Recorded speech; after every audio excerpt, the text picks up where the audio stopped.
As you sit here, simply notice that you are here. There is a room, there is a body, there is breathing, and there is also this simple knowing that you are before any thought about who you are.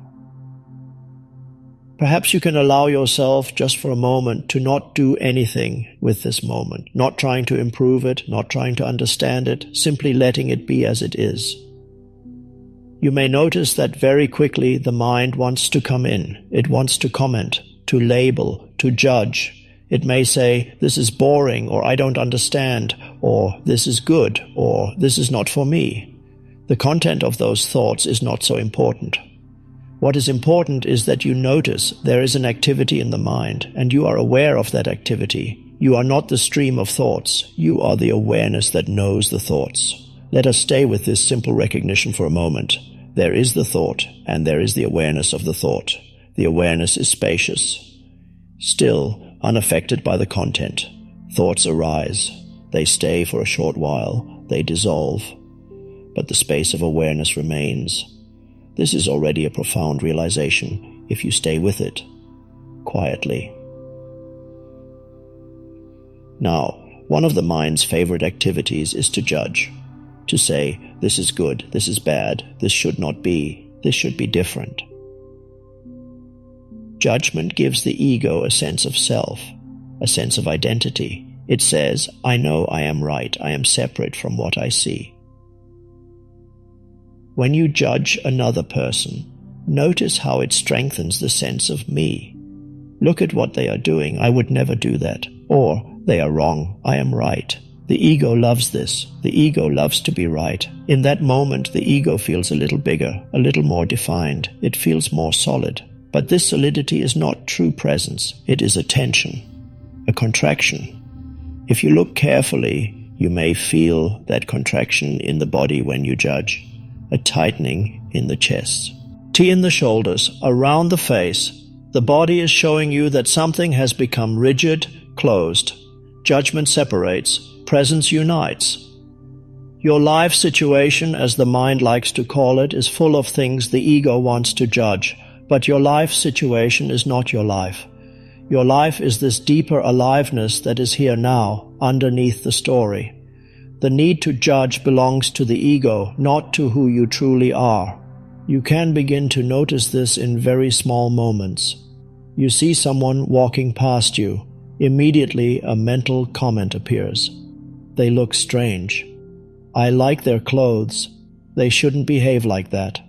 Nothing wrong with a simple practical perception. But the mind adds a layer of should and should not. This layer is what feeds the ego. Now, instead of following the judgment, you may simply notice it. There is the mind judging again. You do not need to fight it. You do not need to say, I must stop judging. That would be another judgment. Instead, you allow the judgmental thought to be seen, to be recognized as a thought, to be felt as a little movement in the mind. And you remain the space in which that happens. In that simple seeing, something softens. The thought loses its tightness. The ego loses a little of its grip. True freedom begins the moment you realize you are not the voice in your head, not the judgments, not the commentator. Just notice how that feels. If you sense into the body now, perhaps there is a slight spaciousness, a small relief, a quietness. The mind still moves, but it is no longer everything. The ego constructs its sense of self through thoughts, memories, and images. I am this kind of person. I am better than them. I am worse than them. I am the one who is right. Identity built on judgment is fragile. It always needs to be defended. It needs others to be wrong so it can be right. This is why the ego secretly enjoys conflict. It enjoys having an enemy, even if that enemy exists only in thought. If you watch inside yourself, you may notice this subtle enjoyment. When you think about how someone has wronged you, you replay the scene. You speak to them in your mind. You tell them everything they did wrong. The pain in you is real. But there is also a kind of satisfaction in being the one who is right and wronged. The ego feeds on this, on grievance, on complaint. This accumulation of emotional pain stored in the body is what we may call the pain body. It is like a field of old hurts, old disappointments, old anger. When the pain body is active, it wants more of the same kind of energy. It wants more drama, more conflict, more reasons to say, they are wrong, I am right. In those moments, the need to judge becomes very intense. You feel compelled to attack, or to defend, or to withdraw in bitterness. If you are unaware, the pain body takes over your thoughts, your speech, your behavior. Afterwards, you may feel regret. You might say, why did I react like that? Because in that moment, the pain body was living through you. The shift happens when you begin to notice, you feel the rise in. G. Emotional charge. You feel the urge to judge, to speak, to send that message to prove you are right. Then, instead of being pulled in, you pause. You take one conscious breath. You notice the sensations in the body. There is anger, tightness, heat. You say inwardly, there is a strong energy here. You do not call it my anger or my pain. You simply acknowledge it as energy. Now you are not completely identified with it. There is space around it. In that space, the pain body can no longer fully feed. It begins to dissolve in the light of awareness. Awareness is like a gentle light. It does not judge. It does not resist. It simply allows what is to be seen. In this way, suffering begins to loosen its hold, not through effort, not through trying to become a better person, but through seeing, through being present with what is.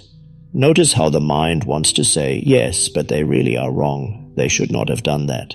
The mind always wants to return to the story. Your task is not to argue with the story. Your task is to recognize that it is a story. When there is no awareness, the story runs you. When there is awareness, the story is seen. It may still arise, but it loses its absolute power. So we come back again and again to this simple practice. Being here, noticing thought, sensing the body. Perhaps now you can become aware of your breathing, a gentle in-breath, a gentle out-breath. You do not need to control it, just notice it. As you stay with the breath, you may begin to feel the inner body, a subtle aliveness, a field of energy inside the hands, the arms, the legs, the chest. You do not need to describe it, just feel it. There is an aliveness that is deeper than the form, deeper than the story of me. This inner body awareness brings you into the now, because the body can only be felt here, not in the past, not in the future.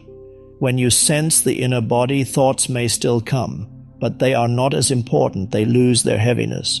Presence arises, not as a concept, but as felt reality. Life only unfolds in this moment, not in the story you tell about this moment. When you are deeply present, even for a few seconds, suffering cannot remain. Because suffering is almost always a story, a mental resistance to what is. The ego says this should not be happening.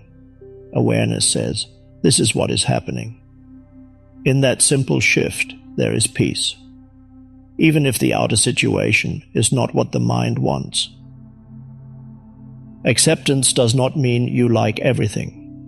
It does not mean you never take action. It simply means that you do not resist the fact that this is how it is right now. You acknowledge reality. Then, if action is needed, it comes from a place of clarity, not from reactivity. Surrender is not passive, it is alive, intelligent. When you surrender to the present moment, you align with the deeper intelligence of life. You no longer fight against what already is. In that alignment, your actions become more effective, more simple, more in tune with the whole. Can you feel even slightly the difference between resistance and acceptance in your own body right now? When you resist, there is tightness, a pushing against, an inner no. When you accept, something relaxes. There is space, an inner yes to being here. You may still prefer another outcome. You may still take steps to change what can be changed, but inwardly you are no longer at war with life. The ego's need to judge is, in part, an attempt to protect this resistance. It says, I am right to resist. They are wrong. Life is wrong. If you see this pattern in yourself, do not judge it. Just notice it. In the noticing, there is already a movement beyond it. Now, let us bring attention to relationships. Many people find that the strongest judgments arise in relationships, with partners, family, friends, people at work. The other person becomes a screen onto which the ego projects its pain and its stories. You see not the person, but your thoughts about the person. You may have noticed how easy it is to say inwardly, they always do this. They never listen. They should be more like this. These are forms of mental labeling. They reduce the living being in front of you to a concept. Once someone is a concept in your mind, compassion becomes difficult. You are interacting with your own mental picture, not with the living reality of the person. Conscious relationship begins when you see this process. You feel the urge to judge. You feel the pain body wanting to react. And in that very moment, you pause. You notice one breath. You sense the inner body. You acknowledge the discomfort inside you, without making the other person responsible for that discomfort. Then, from that space, perhaps you speak. Or perhaps you remain silent. Your words are now more likely to be simple, honest, without blame. Presence transforms relationships, not by changing the other person, but by bringing awareness to your own reactions. As presence grows, you may find that you do not need to be right so often. You do not need to win the argument. You do not need the last word. The ego says, if I let go of being right, I lose. But in truth, when you let go of being right, you lose nothing real. You gain inner peace. Sometimes not reacting is the highest form of action. Not from suppression, but from seeing. You see that the argument the ego wants to have would only create more suffering, so you simply do not fuel it. The other person may still be lost in their story. That is okay. You do not need to fix them. You remain present. You feel your inner body. You listen. Listening itself can be a powerful form of love. Listening without waiting to react. Listening without preparing your response. In that listening, you may sense the deeper being in the other person, beyond their ego, beyond their pain body. When you meet others from that space, relationships change. They may still have difficulties, but there is a different quality to the interaction. Reactivity gradually gives way to responsibility, not responsibility in the heavy sense, but in the sense of being able to respond from awareness. Now gently bring attention back to yourself, to T. His moment. Feel the weight of your body where it sits. Feel the contact with the chair, the floor. Notice any sounds around you, not labeling them, just hearing. Perhaps the mind says, this is a car passing, this is a voice, this is a bird, that is fine. But there is also pure hearing, sound appearing in the space of awareness, disappearing again. In the same way, thoughts arise in the space of awareness. Emotions arise in the space of awareness. You are not limited to any of them. You are the open space in which all experiences come and go. This is inner stillness. It is not something the mind can grasp. It is not a concept. You are not trying to create stillness. You are noticing the stillness that is already here, in the background. Even if there are thoughts, even if there is noise, stillness is here, like the sky remains even when clouds pass. The awareness that you are remains even as thoughts and emotions move through. You are not your thoughts, you are not your feelings, you are not the story of your life. Your life situation may be complex, there may be challenges, uncertainties, but your life in its deepest sense is the simple fact of being the sense I am, without adding anything to it. Not I am this or that, just I am. If you rest in this even for a short moment, you touch the essence of spiritual awakening. Awakening is not a distant goal in the future. It is not reserved for a few special beings. It is the recognition of what is already here, right now. The ego will say, I am not awakened. I will become awakened one day, if I practice enough.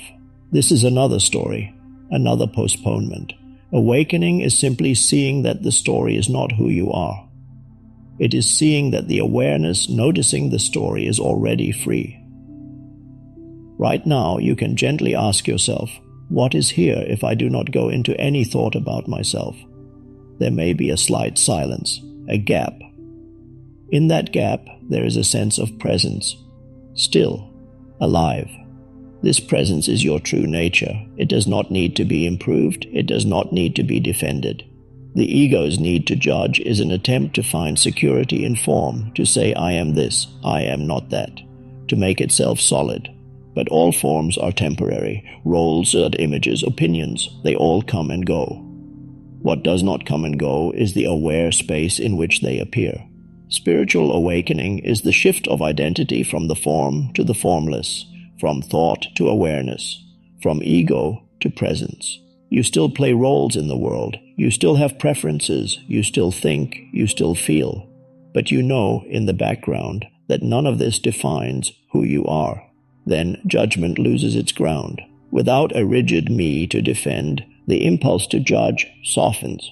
You may still discern. You may still see that a particular action is unhelpful. You may choose not to participate in certain behaviors. Discernment is different from judgment. Discernment is clear seeing. Judgment is charged with ego and blame. As presence deepens, discernment remains. Judgment gradually falls away. You become more comfortable with knowing, with allowing things to be as they are, with letting others be as they are, even when you set clear boundaries. The mind thinks that without judgment you will become passive or naive, but the opposite is true. When there is no egoic judgment, your actions are simpler, more direct, more aligned with what is actually needed. You are no longer acting out of an old pain pattern. You are responding from presence. If in this moment you sense into your own life, you may notice areas where the ego still clings to judgment, perhaps towards a family member, a colleague, a political figure, even towards yourself. Can you bring awareness there, not to change it, just to see it? When you notice a harsh inner voice saying, you should be better, you always fail, you are not enough, recognize that this too is ego. The judging voice that attacks others can also attack you. It is the same structure, the same pattern. You are not that voice either. You can gently say, inwardly, thank you, but I do not need to believe this. Then return to the body, to the breath, to the simple fact of being here. In this way, even self-judgment becomes a doorway back to presence. Every time you notice judgment, whether toward others or toward yourself, you have an invitation to awaken, to step out of the story, to rest as the awareness that sees. This is a very quiet revolution. It does not make noise. It does not need recognition.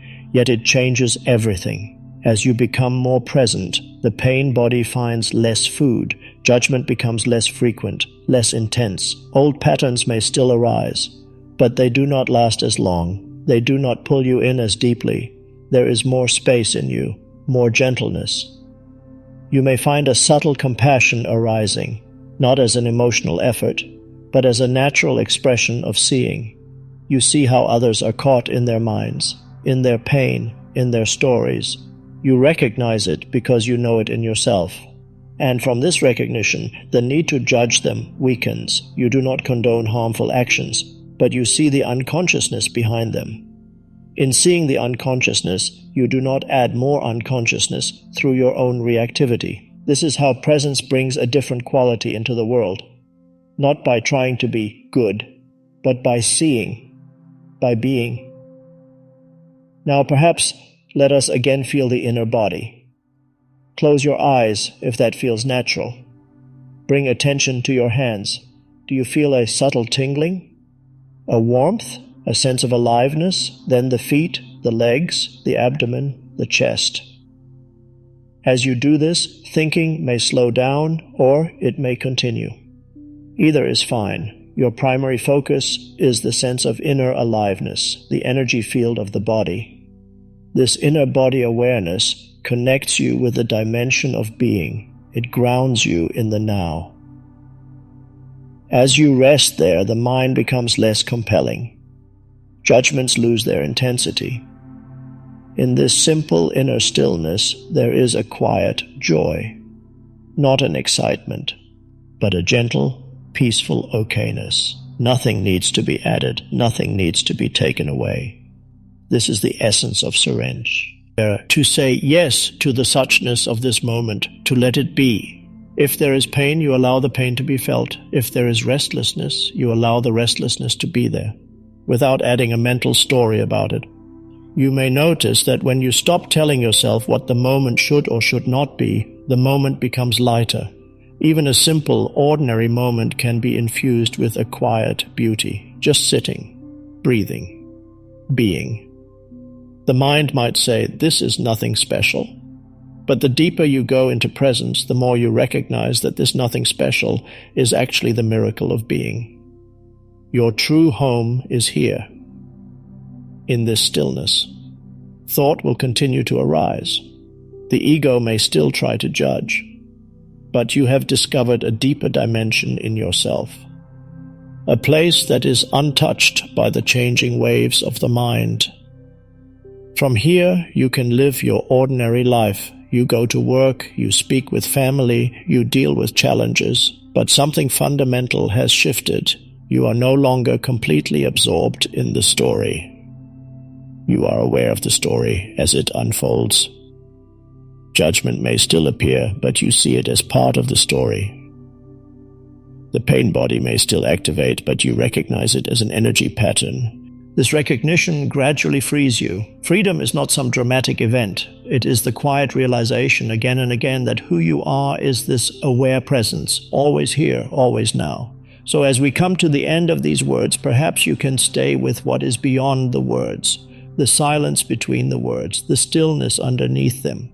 Notice the space in which these words have appeared, the same space in which your next thought will appear. You are that space. Rest there for a while.